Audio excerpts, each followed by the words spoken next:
बिस्मिल्लाहिर्रहमानिर्रहीम। अस्सलाम वालेकुम दोस्तों, एनटीएस स्पॉन्सर की जानिब से आप सबको अपने चैनल में खुशामदीद कहता हूँ।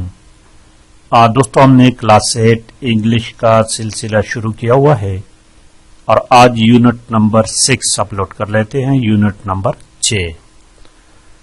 तो आज के यूनिट में कुछ ज्यादा एमसीक्यूज नहीं, जरा देखें। आज के यूनिट में हमारे पास एक तो ये एनालॉजी का है, इसको जरा देखें दोस्तों।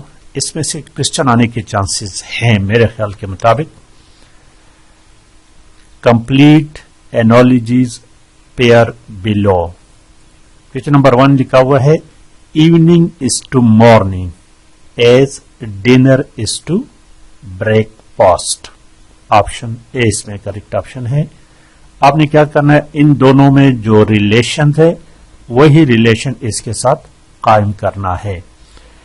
क्वेश्चन नंबर 2 लिखा, left is to right, left right, horizontal vertical. ये तो इंतहाई इजी है।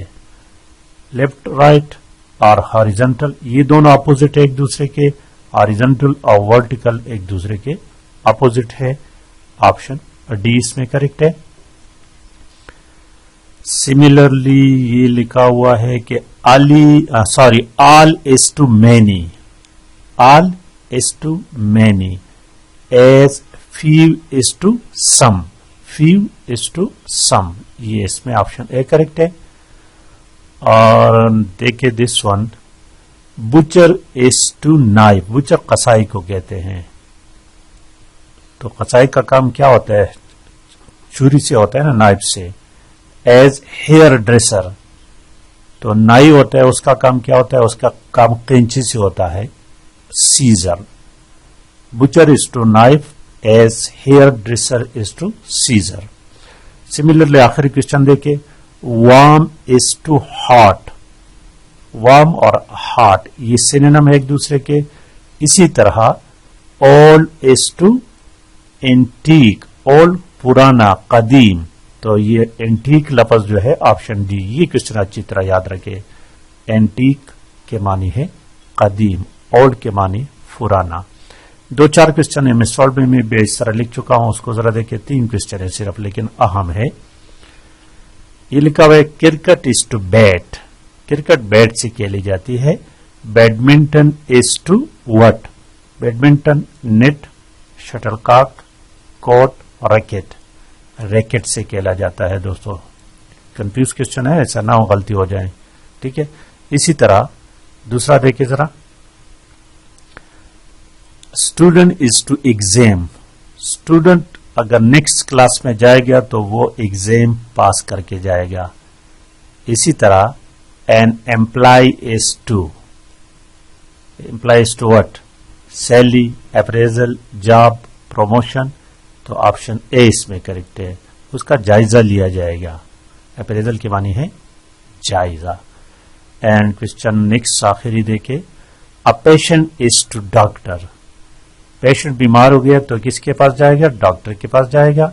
As a student is to student किसके पास जाएगा, टीचर के पास जाएगा। तो ये हो गया टीचर।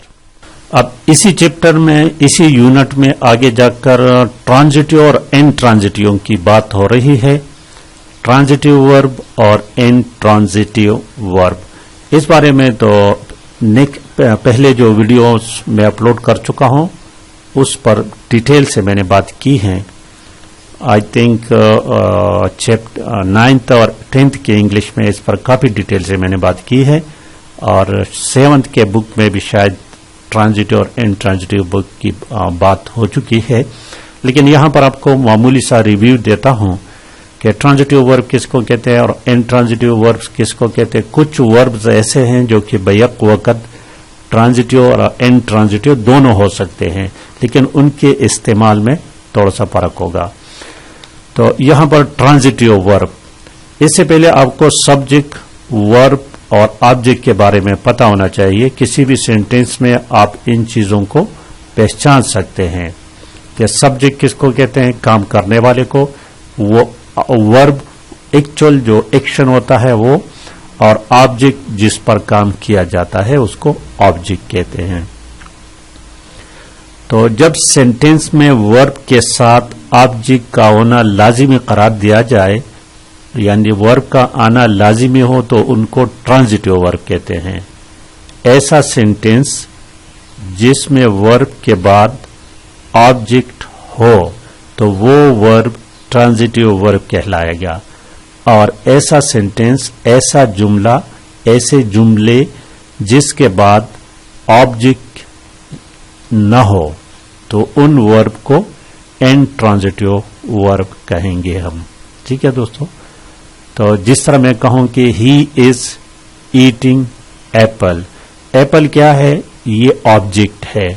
ایٹنگ ورب ہے اور ہی جو ہے دس از سبجیکٹ. تو اس کے بعد دیکھیں ہی از ایٹنگ. ایٹنگ کے بعد آبجیکٹ کا ہونا ضروری ہے. تو he is eating apple banana anyhow جو بھی ہے لیکن آبجیکٹ کا ہونا ضروری ہے. تو this type of verb is called transitive ورب. اور اگر میں کہوں کہ ہی از سلیپنگ وہ سو رہا ہے تو اس کے بعد آبجیکٹ کا آنا ضروری نہیں. تو اس طرح کے ورب کو ان ٹرانزٹیو ورب کہتے ہیں. اس کے بہت سارے اقسام ہیں. تھوڑا سا خود بھی کریں لیکن میرے خیال میں اس کی جو طریقہ سیکھ لیں تو پہچانا بہت ایزی ہو جائے گا. تو دیکھیں کچھ ورب ایسے ہیں جو کہ بیک وقت دونوں کام کرتے ہیں لیکن اس کے استعمال میں فرق ہوتا ہے. جس طرح یہاں دیکھیں یہاں پر یہ لکھا ہوا ہے ایک سینٹینس ہے you have grown since I last سا یو. اب یہاں پر گرون جو ہے دس از ورب لیکن یہ کس قسم کا ورب ہے؟ دس از ان ٹرانزٹیو ورب کیونکہ اس کے بعد کیا ہے؟ آبجیکٹ نہیں ہے. اس کے بعد کوئی آبجیکٹ نہیں ہے. یہ جسٹ انفارمیشن ہے. یو ہیو گرون آپ بڑھ چکے ہیں. آخری دفعہ جب میں نے آپ کو دیکھا آپ اس سے بڑھ چکے ہیں لمبے ہو چکے ہیں قد بڑھ چکے ہیں. لیکن اسی سینٹینس کو یو ہیو گرون بڑائی ہے اپنے کیا بیئرڈ داڑھی کو کہتے ہیں. سنس آئی لاسٹ سا یو آخر جب دفعہ میں نے آپ کو دیکھا تو اس سے بعد آپ نے داڑھی چھوڑی ہے. تو اس قسم کے ورب کو ٹرانزٹیو ورب کہتے ہیں. اس کو ٹرانزٹیو ورب کہتے ہیں. ایک اور سینٹینس کو دیکھیں دا پلین ول ٹیک اپ اترنا نیچے آنا ان 5 minutes. اب اس کے یہاں پر کوئی آبجیکٹ نہیں ہے تو یہ ان ٹرانزٹیو ورب ہے. لیکن یہاں دیکھیں please take up your shoes اپنے جوتے اتارو. تو یہ جوتے اتارو جوتے کیا ہے؟ یہ آبجیکٹ ہے. تو اس قسم کا ورب جو ہوگا وہ ٹرانزٹیو ورب کہلائے گا. مزید اس پہ جانے کی ضرورت نہیں لیکن اس میں آنے کے چانسز بہت زیادہ ہے. ٹرانزٹیو ورب اینڈ ٹرانزٹیو ورب اور یہ انالوجی کے جو کوسچن میں نے آپ کو کرائے ہیں اس سے آنے کے چانسز بہت زیادہ ہے. آج کی ویڈیو کو لائک اور شیئر لازمی کریں. انشاءاللہ تعالی نیکسٹ یونٹ 7 کو پڑھیں گے اور کوشش کرتے ہیں کہ جلد از جلد اس بک کو کمپلیٹ کرنے کے بعد 6th اور 5th کو بک بھی ہم حل کریں. Thank you for watching.